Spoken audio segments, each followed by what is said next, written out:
Hello, everyone, and welcome back to What Are You Going to Do with That Lemon? And today we are here to talk about a really serious conversation, domestic violence. And I'm here with Latasha Jackson McDougal, a very good friend of mine. We've been friends for 10 years? Probably close to 20, actually. 20 years. And we have partnered together in so many ways. When you worked with Merrill, over Yeah. at the counseling center as a young intern. Yep. You helped us with our clients with free counseling services. You and Merrill provided that. Yes. And then when you got into the court system, you we started having interacting with clients that may come to our home Yes. and working at parole and those things. So I'm just excited because you led your heart and you started your nonprofit, and it's Cheryl's Voice. Yes. And I love to follow you on Facebook because you're educating me on domestic violence, and I'm getting to see exactly and how just frequent it is. And I don't know what we could do about that. So that's the lemon today.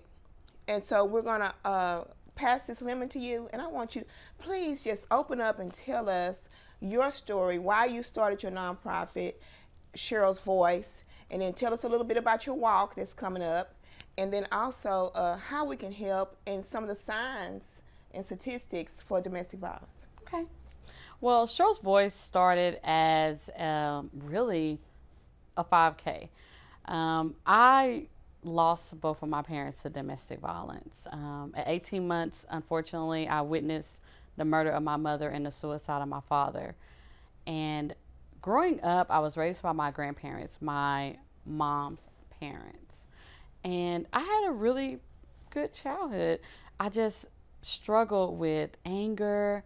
I struggled with health issues. And back then, no one really talked about childhood trauma. That wasn't even a thing. And because I was so young, people didn't really think that I may have been affected as much as I probably was. I didn't even think I was affected as much as I was at the time. It wasn't until I made it off to college and I started educating myself more and I started noticing a pattern of flight, running away from relationships. When I would date someone and I even thought that possibly it could turn, like if they asked me where you been, I'm like gone, like things like that, and that's not okay neither. And so I had to learn. I'm like, why am I feeling this way? So it started with a full investigation of the death of my parents. I went down to Forward PD. I requested records, and I was shocked by the amount of paperwork I received showing that my mom really was a hero. She did everything she could to try to protect me, to protect herself, to get out of that unhealthy relationship. She was pretty young at the time when she married my dad. And so that uh, learning that made me say, okay, one, how can I use this to not no longer be angry, but help me get through my trauma. So I got into therapy. I did trauma counseling and I started researching more and I started educating myself more through the investigation. And then I started thinking about, well, how many other kids who probably suffer the same, either they witnessed abuse or unfortunately lost their parent or both to domestic violence and just are kind of falling in the cracks. Like nobody really knows that that's what they're struggling with. They could be in juvenile system. They could be in our criminal justice system. At that time, I was already working in law enforcement, and I started, running into people that are in the criminal justice systems. And when you ask them about their childhood, the childhood is really similar to mine. And so I realized I made different choices, but how can you make those different choices without, I call it C&C, Christ and counseling. Those are my two things that pretty much helped me get through dealing with something so horrific. So I made a decision that not only was I going to bring memory to my mom, which her name was Cheryl, but I also wanted to be a voice for children who are maybe they're now adults who suffered the same things, witness abuse. They're, trying to figure out why they keep either getting into unhealthy relationships or running away from relationships that they feel may be unhealthy, or they're just having the health issues, all these things that connects to children witnessing abuse that people are starting to talk about now, but we still have a little ways to go when we're talking about domestic violence. I want it to be something here in Tarrant County in Fort Worth because I'm from Fort Worth, and we're seeing in the DFW area. I mean, I was just, talking to someone earlier about last month in Dallas County, there were 3 women killed in 1 week, 7 days. And so we're talking about domestic violence, we're talking about childhood trauma, but what are we doing about those things? So with Cheryl's Voice, it's education and prevention. We're providing tons of resources to youth when you start talking, because that's where it starts. It begins with young people when you're talking about what's healthy, what's not healthy, setting those boundaries, noticing the red flags, being open to talk with your parents, because a lot of times these kids are in unhealthy relationships and parents have no idea that they are until unfortunately their child is gone because the boyfriend got upset or girlfriend got upset and took the life of that person, all because they just weren't understanding or educated enough to know that they were in danger. Well, they isolate them too, don't they? They can. Take them. They can isolate them. They'll tell them they can't be with their friends.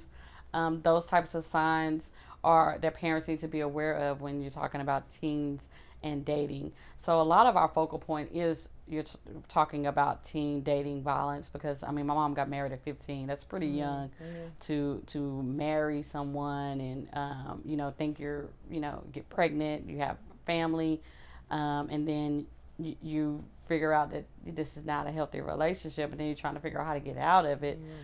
She started getting resources at the Women's Center, and when I discovered that, he actually attacked her outside of the center, and that was in one of the police reports. And so I remember at a young age, someone gave me like a stuffed unicorn, and I still love unicorns to this day. It was very comforting. And so one of the things that we do with Cheryl's Voice is we have a bear drive every year, and we donate those to the Women's Center because when they go out on those trauma calls, those kids need those stuffed animals. It's really helpful. So another component that we do as well is victory over violence. That's really how Cheryl's Voice started. I did this huge investigation and landed me right into therapy. I advise people when you do something like that, don't do it the way I did it. Because I did. I had this huge stack of stuff and I was really reading it as if I was an investigator. And we're talking about my mother. And I'm sitting here reading transcript after transcript. I could hear her voice saying, oh, he was just angry. Oh, he'll be okay. Oh, it'll be all right. And statements that she's made constantly to the police. And I discovered at that time that law enforcement failed her. And it was difficult. And so I called about 5, 6 of my friends. I said, I want to participate with Women's Center. And they had Victory Over Violence coming up. So we registered and we went down and we walked, and they walked in memory of my mom. The next year, I literally just woke up and God said to me, Cheryl's Voice. And I was like, Cheryl's Voice? What is that?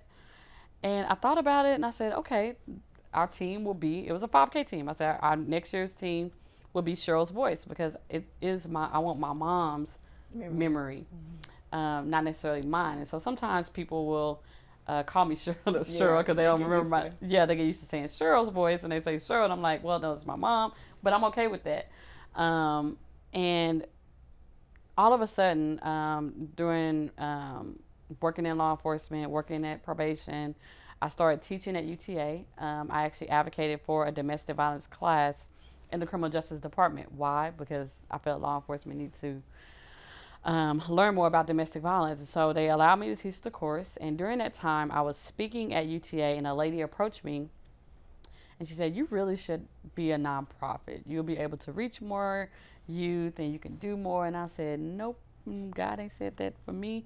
She said, well, God told me, and I'm going to make it happen. And she did. She basically asked me the, basic information. I really didn't put any effort into making Cheryl's Voice a nonprofit because I was not interested. Because you and I had talked about you Yes. being a nonprofit, right? And I was not interested. Right. But when God wants something to happen, He'll make it happen. And she did all of that. And I got a letter in the mail saying Cheryl's Voice was a nonprofit. And so now I get the plan that He has, and I get the purpose of it being a nonprofit. When I start getting letters from youth that I've reached, that's what means the most. When they're telling me that, I was told that I wouldn't be anything. And I share with them that when I was in school, I had a teacher tell me, "Oh, Latasha, it's so sad that because you're orphaned and raised by your grandparents, you're less likely to succeed." Wow. According to statistics. Why Now, would she do that? She was telling the truth. According to statistics, that's the Oh, truth. However, I have the ability to change that statistic. Well, did that make you work harder since she had? It made me That was a challenge? angry as a kid, but now I use it to my advantage. And that's what when I go into the juvenile detention center, that's one of the things that we do is talk to the groups of boys and groups of girls in juvenile. And I share with them that very same thing, that you can change statistics regardless of, your disadvantages, regardless of your disabilities, regardless of how you were raised, whether you have a loving mom or not, a loving dad or not. You can change what stats says about your outcome. We have a control and an ability to change that. But we have to be willing to do that, do the work. It's not easy. It's not easy. But it's something I'm very passionate about. And that's what Cheryl's Voice is about. And being able to provide education on domestic violence holistically. And also be able to be a sounding voice for people who are struggling every single day with things that they couldn't, childhood trauma, trying to deal with it.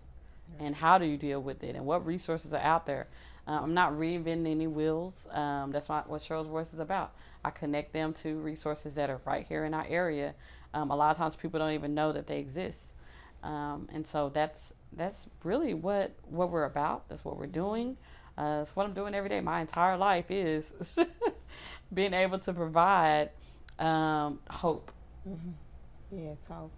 I know what I like on your Facebook. We're Facebook friends, so I notice you will always share when there's an issue in the city, in the area. You'll share a domestic, and I read them, and I'm just going, "Oh my God, did this really happen?"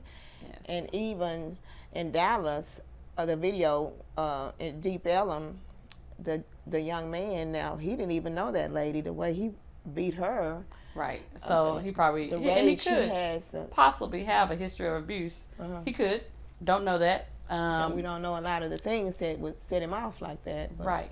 but, And so yeah. situations like that happen all the time.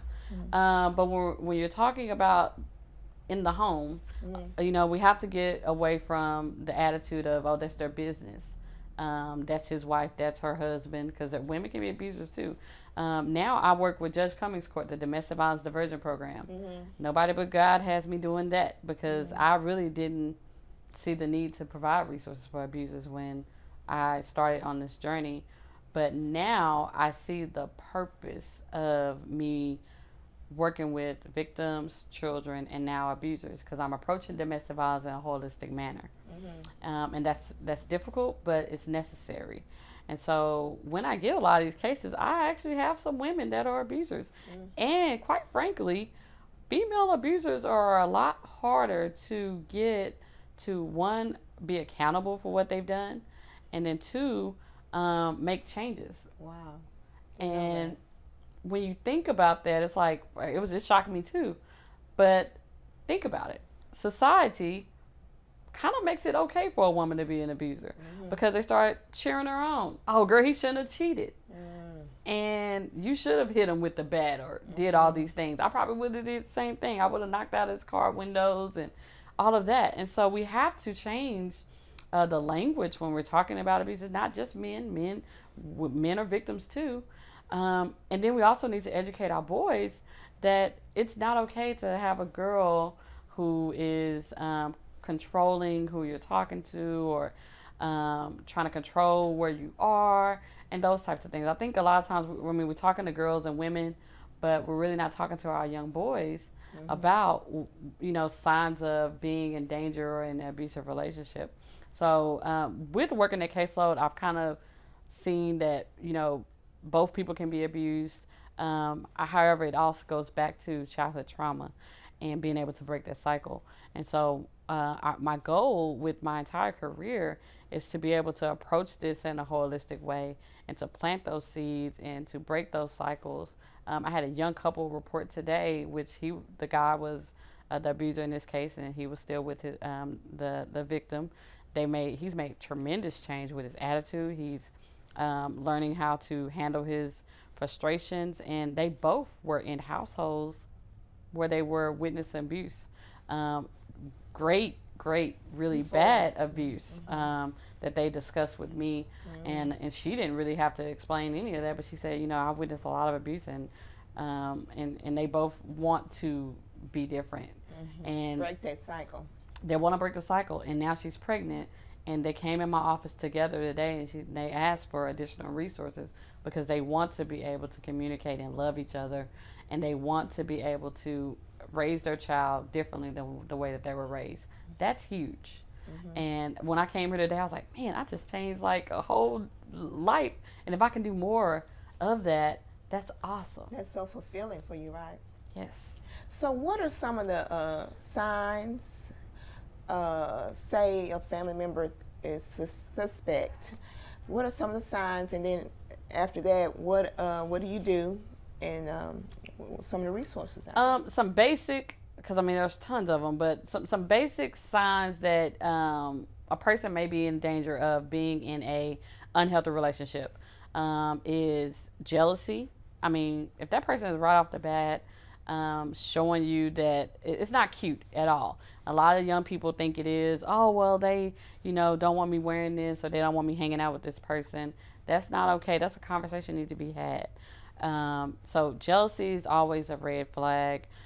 Someone who is trying to encourage you to do something that's not legal or something that's not healthy for your health. Someone who is slowly, because, it don't automatically just go straight to the physical abuse all the time. It can start out with emotional abuse. So breaking that person down by, saying really nasty, negative things like, oh, that you look fat in that today, or something like that. That's something you want to look out for. If someone is constantly belittling you, trying to break down their self-esteem, they're trying to get you to the place to where you're so broken down to that you feel like you're obligated to them.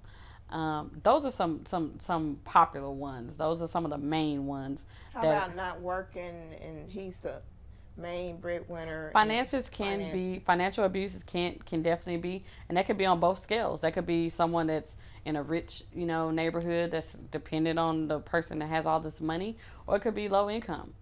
So finance is always a burden on any person, and definitely is an issue. But most of the bigger red flags is isolation, jealousy, constant, especially nowadays, texting, like getting upset if you don't text right back.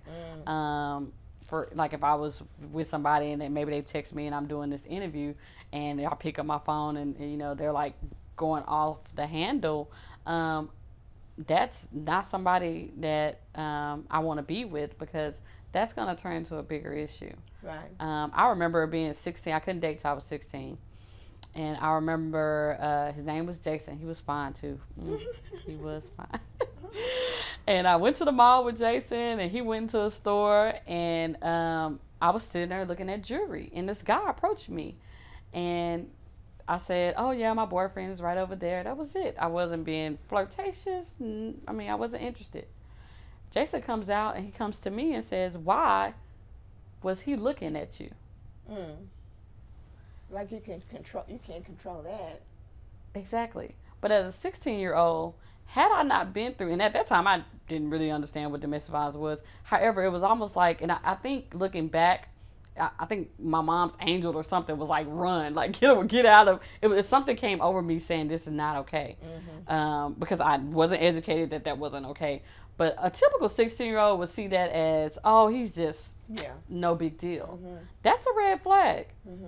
And so I immediately told him, I said, I can't control him looking at me. And he snatched me by the arm and said, we finna go. And I said, I'm not going anywhere. So he left me at the mall. And I called my granddad. And I cannot imagine, I mean, at that time I didn't think about it, but now as an adult, I can't imagine what was going through his mind having to rush to get to me. My first date. Yes. He's already lost his daughter to, abuse. And my first day, I'm telling him this guy left me at the mall. I can't imagine. He got there real quick. Sure did. He got there real fast. So situations like that happen so quickly. And so young people and adults need to be very cognizant and cautious, ask questions. Notice those little bitty signs. Those are little red flags. Those are things that are not okay. Mm-hmm. So somebody getting upset that somebody's looking at you, they have a bigger problem and it's not you. So do you have a website? Yes, it's Cheryl's Voice, www.Cheryl's, CHERYLS, voice, VOICE.org. We also have Cheryl's Voice Facebook page. We have Instagram. We have Cheryl's Voice Twitter. And we have an app. It's called Cheryl's Voice. You can download the app. The app will give you all the resources that are here in Tarrant County. And I post those on there. I need to probably update a couple of them, but people can request speaking engagements. They can also request if they need a resource. And I get a lot of emails from people that are not even in the state, and they'll ask a question and I'll respond. That's wonderful. On the app. So Women's Center is a real big, huge resource, and then yes, One Safe the Women's Place. Center, One Safe Place, do great partnership with them. Safe Haven is a place that I refer people to as well. Opening Doors for Women is definitely at the top of my list when, especially if I have someone, a woman that's needing a place, I can always call you and say, hey, I need I need something. True Faith Community is a great resource. So I have a whole host, and I kind of start naming them because then I'll start forgetting. Salvation Army. Yeah. Well, for me, I just know that I'm real sensitive and I'm really aware. And so when we have women admitted, we have these conversations so people know that if that woman is going to be okay here. And I am first to send a lady to counseling when I see that. I did help a young lady recently, similar, and because I do different things. So we do recovery and we do reentry. But if a lady's in a car in a situation, she can't get in somewhere else, then we'll help her. But I did refer her to Meryl's, our therapist here on What Are You Gonna Do with That Lemon? Sandra Renee Stanley Ministries. Cheryl Littleberry is she's our professional therapist that comes and helps us with counsel, but she did take her own as yes, Meryl does amazing work. I refer a lot of people to Meryl Littleberry that Trias Counseling and Education. Counseling. I refer a lot of people there as well because she just does amazing. She's awesome. And I'm glad you're reaching out and saying with counseling, we need to take their services and use them more often. And don't think you can't pay, because I know Women's Center's sliding scale. They've helped some people. Women's Center also, they have some energy, more than likely they will do free counseling for victims. And that's another reason why I'm really passionate about supporting like the Victory Over Violence, because all those funds go into the programs. I see where the work that they're doing. They provide free counseling for Judge Carr's Rise program. Those ladies, they do intensive counseling, and that's a lot of work. They've been through a lot, but they do intensive trauma counseling with those ladies for free. And that's obviously has to be paid for. So the funds that they make, one of the things they do with the funds that they make from fundraisers like Victory Over Violence and donations and etc., it's providing those services. But counseling is huge. A lot of people are afraid of counseling. I still go to therapy. I love my therapist. Open it up. If he sees this, I love you. Yes. My therapist is my best friend because in a sense of being able to talk about in my private, trauma. And I tell the ladies, the counselors have a license, and they will not discuss your issues with anyone. So Right. even if I know this person, because I know Merle, she's a good friend.